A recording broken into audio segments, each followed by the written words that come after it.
Well, good morning, everybody. I'm so happy to be here today and so thrilled to be able to swear in our new Secretary of Defense, and we are honored to have him. Now, before we do that, I have to say a few words of appreciation.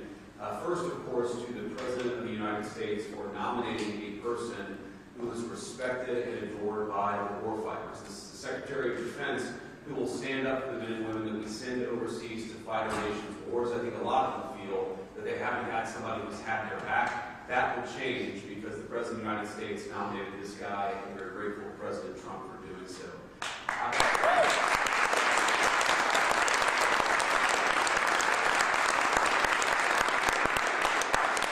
I also want to say thank you to my Senate colleagues. It turns out we couldn't spare one, and all of you did an incredible job. In particular, my dear friend Roger Wicker, thank you for shepherding the committee.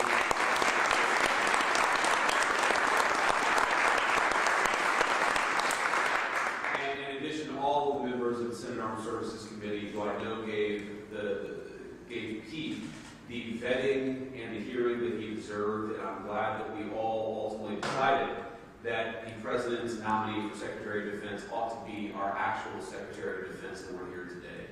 To say one final thing, if you look at what has separated President Trump from so many of the people who came before him, it is the view that, number one, we should be sparing in how we deploy our most precious resource, which is the men and women who are willing to put on the uniform and put their life on the line for this country. We shouldn't send them everywhere. But two, when we do send them anywhere, we ought to empower them with the tools necessary to fight and win quickly and come home afterwards. And that is what sets this administration apart.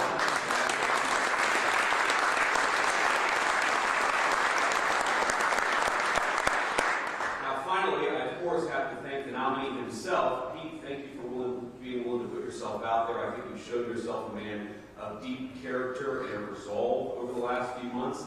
Jennifer, thank you for standing by, our new Secretary of Defense, and your beautiful family, from your kids to the extended family. You guys did a hell of a job. We're proud of you, and we're glad to have you in Washington as we work to make America great again. So with that, let me administer the oath of office. Kids, come on.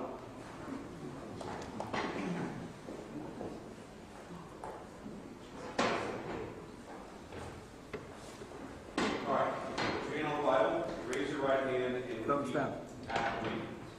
I, Pete Hegseth, do solemnly swear that I will support and defend the Constitution of the United States against all enemies, foreign and domestic, that I will bear true faith and allegiance to the same, that I take this obligation freely, without any mental reservation or purpose of evasion,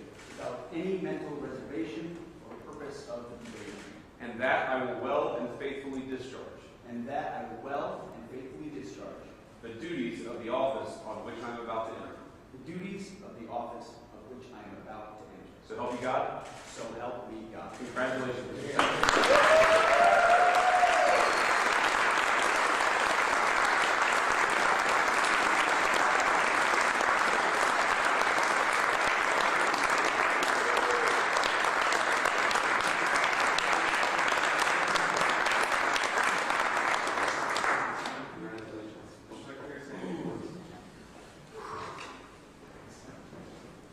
All praise and glory to God. His will be done, and we're grateful to be here. And as I said in my hearing, it was Jesus and Jay. I would not be here without you, sweetheart. Thank you so much. I want to thank the President of the United States, Our Commander-in-Chief, Donald Trump, could not have a better Commander-in-Chief than him. It is the honor of a lifetime, sir, to serve under you. We look forward to having back our troops, having go back in executing peace through strength, in putting America first, and in rebuilding our military. Mr. Vice President, thank you for breaking the time. It's not the last time, not the first time the headline reads, Junior Enlisted Marine bails out Junior Army Officer. And some people were saying, well, 50-50, that's too tight. And Senator Mark Wayne Owen was nice enough to take my kids up to the gallery to watch the actual moment that the Vice President sealed the deal.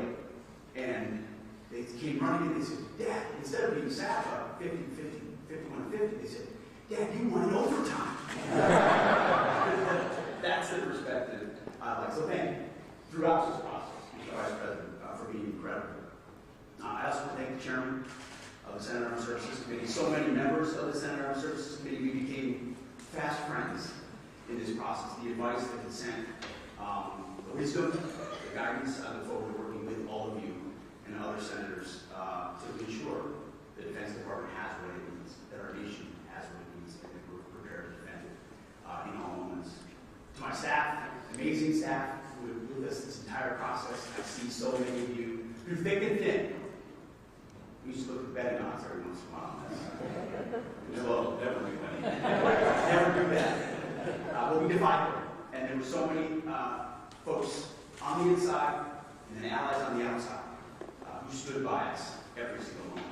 We're eternally grateful for that. And I want to thank the warfighters. I want to thank the men and women who are in uniform. And I've said this before when I speak, and I mean it. Every time I stand at a podium, lights and cameras, the first thing that goes through my head are the guys that I served with on the battlefield. The men and women who I locked shields with, put my life on the line with, who never did the spotlight, who never had the cameras. People don't know what they did in dark and dangerous places. But I am. And at the Pentagon, we're going to remember and we're going to know. And we're going to think about those warriors with every single decision that we made. We will put America first, we will bring peace through strength. And the three principles I talked about are what we will bring to that Pentagon. Restore the warrior ethos in everything that we do. Rebuild our military. And reestablish deterrence. We don't want to fight wars. We want to deter them, as you say. And we want to end responsible. But if we need to fight them, we're going to bring overwhelming and decisive force to close with the destruction.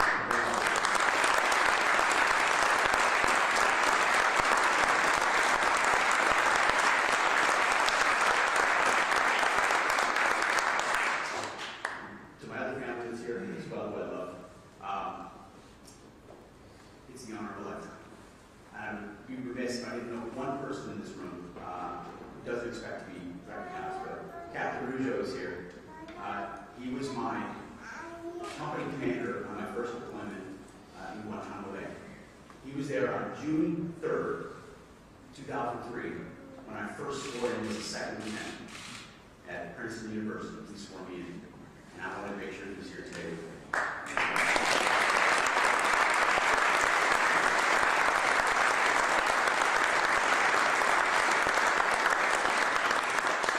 So, Mr. President, thank you very much. To the American people, we have your back. We're going to get to work right away. God bless. Thank you.